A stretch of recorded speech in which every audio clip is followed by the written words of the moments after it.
I'm prepared to get hate comments for this, ranking my 100 favorite wrestlers of all time, Part 1.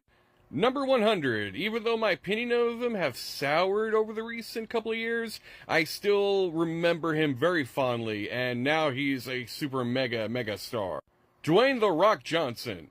Number 99, this guy has so much potential, he is a god on the mic, and I wish that they could do more with him right now. Absolute Ricky Starks. Number 98, this guy can survive anything, including a bus crash.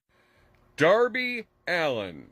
Number 97, sadly he died before I could even find out who the hell he was, and now when I watch his videos on YouTube, my jaw is on the floor. Mitsuhiro Misawa. Number 96, he's a high-flying innovator who basically has helped start the Attitude Era. Brian Pillman, or Flying Brian Pillman. Number 96, he was in the very first match I had ever seen, and he went on to WWE to be probably one of my favorite characters.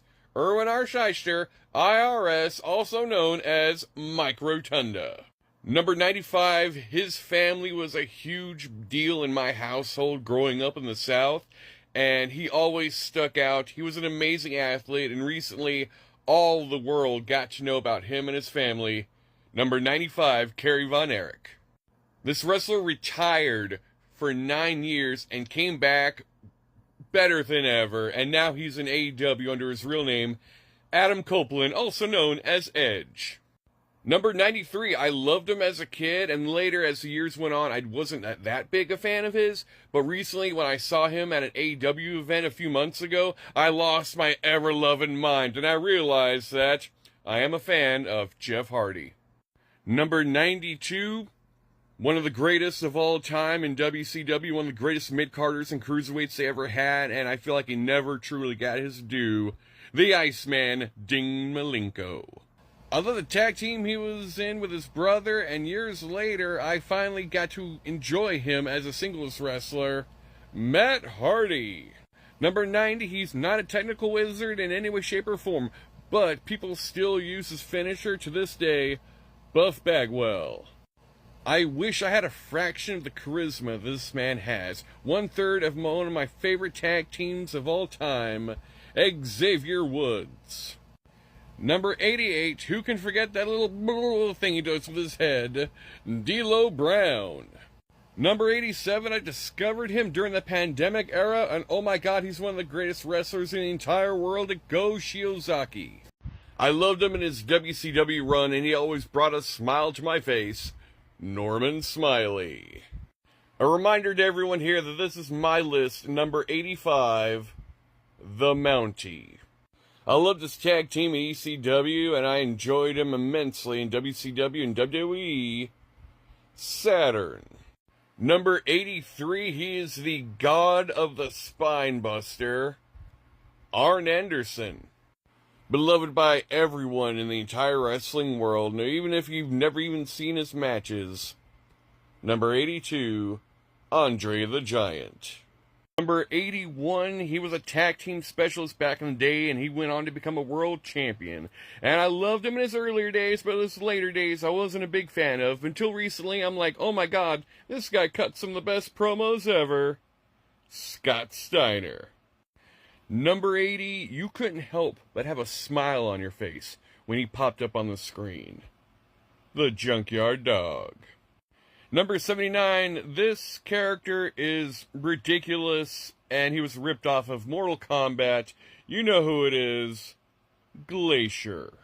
Number 78, I treated this guy as a joke when he had a run in ECW and WCW, but years later I got to see his stuff in Japan, and I'm like, he's amazing! Mike Awesome. This guy was wrestling in GWF on ESPN back in the day, and my dad, called me over and was like, look at this kid. Look at this young kid wrestling. Oh my god, he is so young. And I remember being so happy when I saw him pop up in the WWF, and a few weeks after losing constantly, he beat Razor Ramon, and years later he would be in DX, and he seems like a really awesome guy. X-Pac. I grew up watching him in the 90s in WCW, and he is a lucha legend, and still going to today. Number 76, Rey Mysterio Jr. one of the best parts of Ring of Honor during the 2010s and later on, and should be a megastar today, number 75, Dalton Castle. I love him. I feel like he'll be in a lot of people's top 10s, but, you know, I still love the guy. Number 74, the only Olympic gold medalist in wrestling, Kurt Angle. One half of one of the greatest tag teams in the world right now, and possibly forever and ever, Dax Hardwood, number 73. Yes, for some reason, I like him way more than Rey Mysterio, number 72, Psychosis. Another half of an amazing tag team, one of the greatest tag teams of all time, the Fabulous Freebirds, number 71, Michael P.S. Hayes.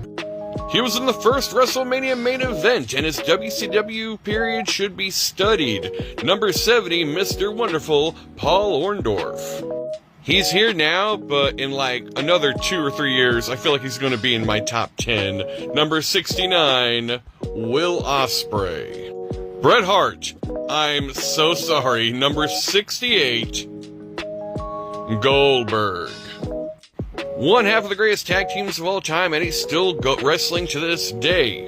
Number 67, Ricky Morton. You know what? It'd be so much more funnier if he was at 69, but instead he's at 66. Indie God, Effie. When people talk about aura, I think they're thinking of this guy. Number 65, The Sandman. This man was so intense, and it is an absolute shame that WWE does not ever mention him. Number 64, Ahmed Johnson. I'm doing this solely based on the character and only on the character. Number 63, The Ultimate Warrior. I followed this man in Ring of Honor, I followed him in NXT, I followed him in AEW, and I screamed like a motherfucker when I saw him return live. Number 62, Adam Cole, baby.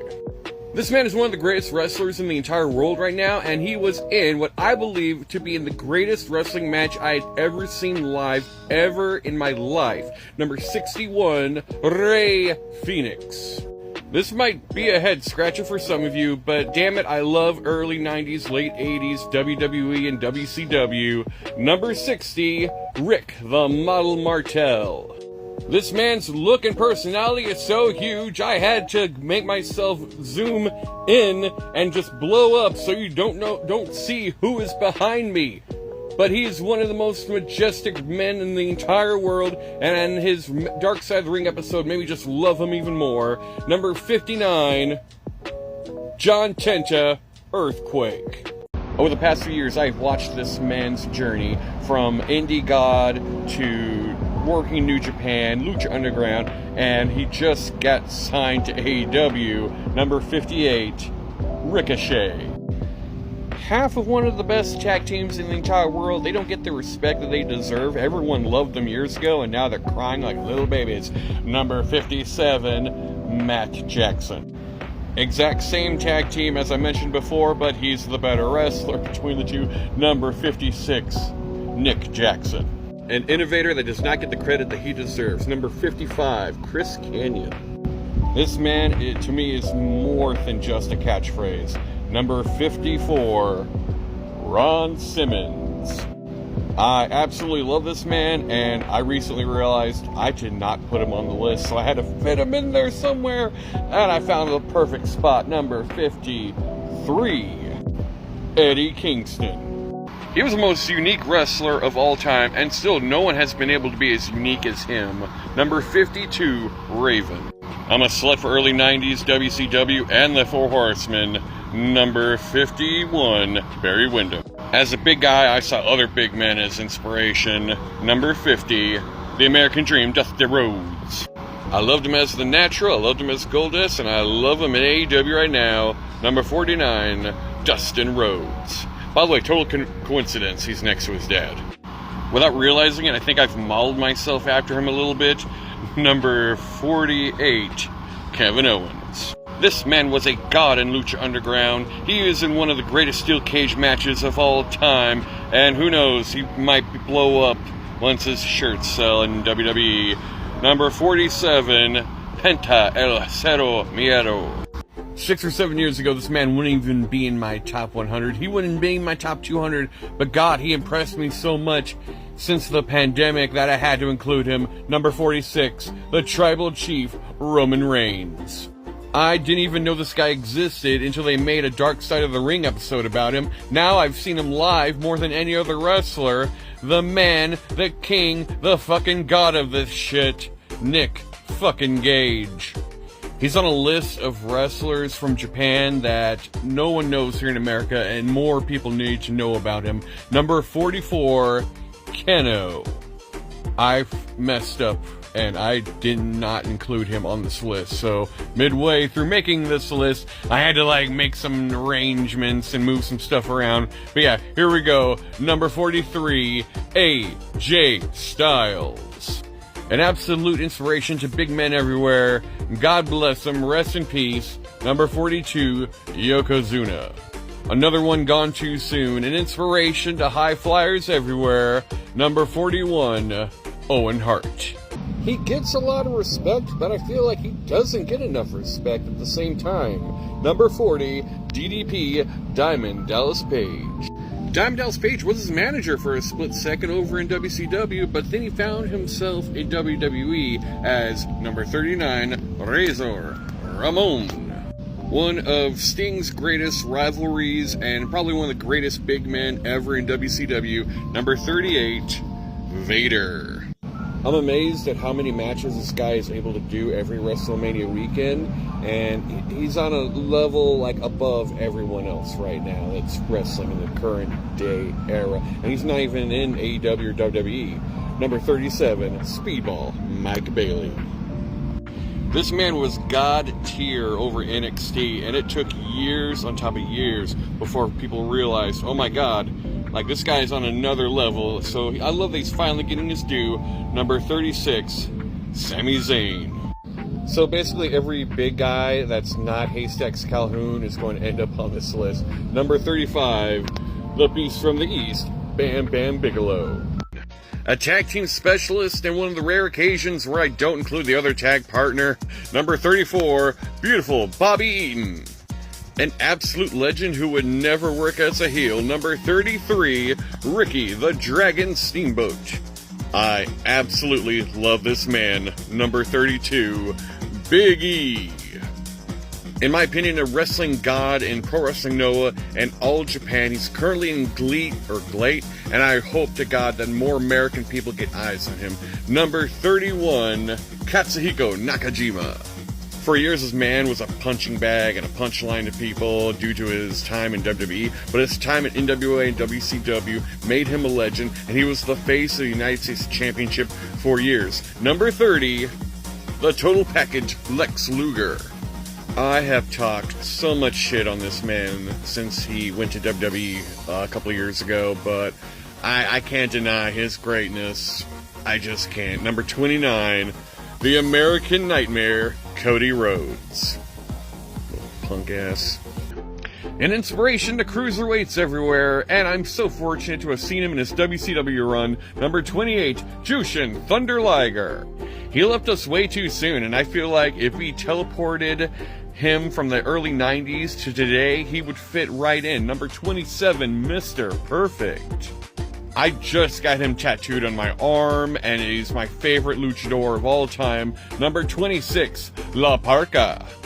If you don't like him, something's wrong with you. He truly is one of a kind. Number 25, RVD, Rob Van Dam. His career is so short, it's amazing he's above all these legends that are before him on this list, but I gotta keep it real. Number 24, Maxwell Jacob Freeman, MJF. His time in New Japan is legendary, and his time in NXT is just a period of time that changed me as a human being. Number 24, Finn Balor.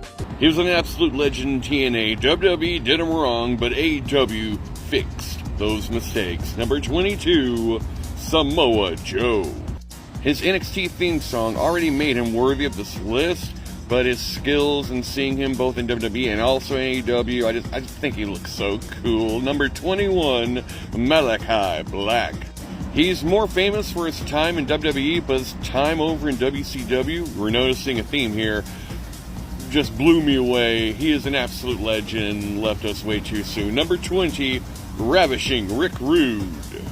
I followed this man for the last decade. I'll follow him into the mists of Avalon. He cuts some of the best promos. He's one of the most violent guys out there. Number 19, Jon Moxley. This guy left wrestling years ago, and the mark he made before that would have made him my number 1 or number 2, but I kind of feel like his return sort of soured all that, but I still got to give him his flowers. Number 18, CM Punk. He's literally one of the greatest wrestlers to have ever existed, and that's all I'm going to say. Number 17, Bryan Danielson. Like a lot of people in here, I think I spent too many years disliking them and then realizing how amazing they are. You should learn this as a lesson for wrestlers nowadays. Number 16, John Cena. Where is he?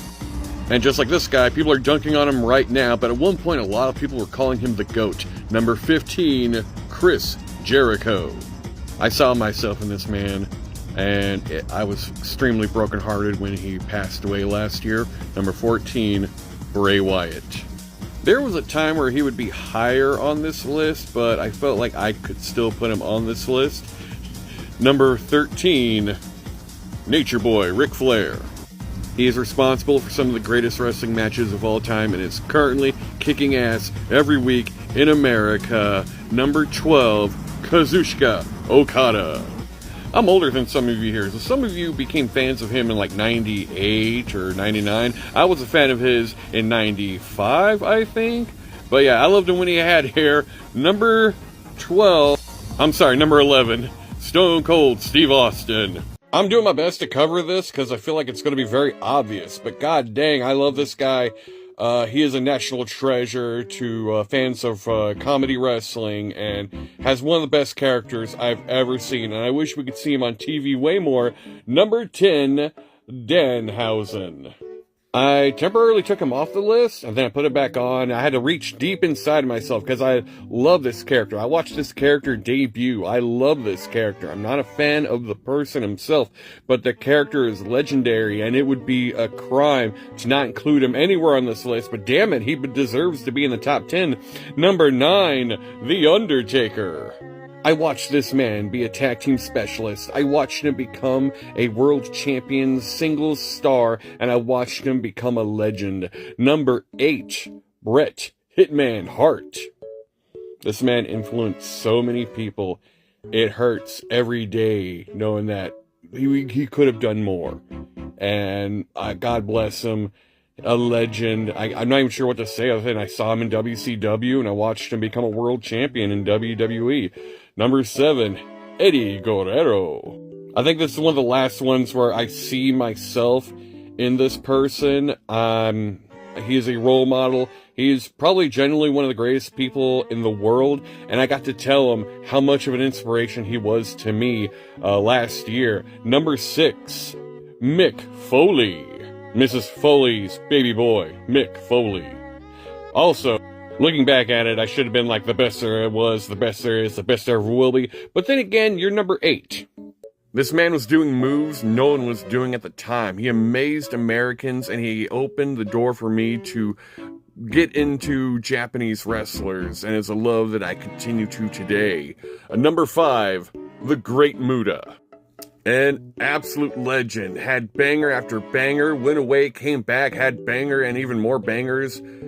Pretty much came back better than he was before, and he is an absolute legend in the business. Number 4, Shawn Michaels. Every human being knows who this man is. Number 3, the Macho Man, Randy Savage. They continually keep calling this man a wrestling god. He's one of the greatest wrestlers in the world today.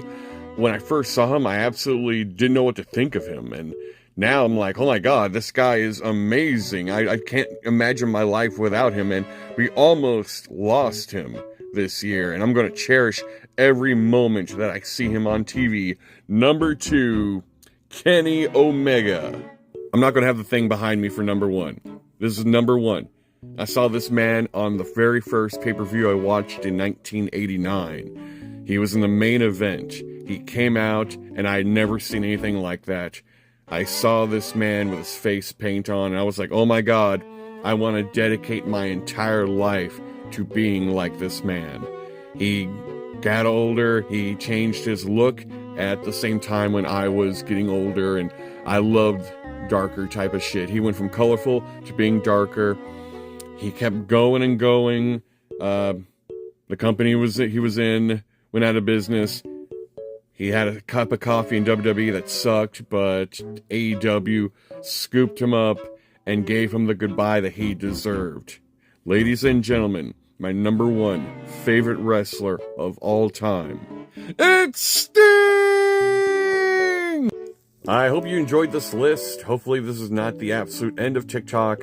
If you want to watch the other videos, I have a whole playlist, and I'm planning on doing a huge supercut of all this on my YouTube. So please follow me on my other socials and just poop. I can't think of anything. I was gonna try to come up with something. Oh well, bye. It's the end of TikTok.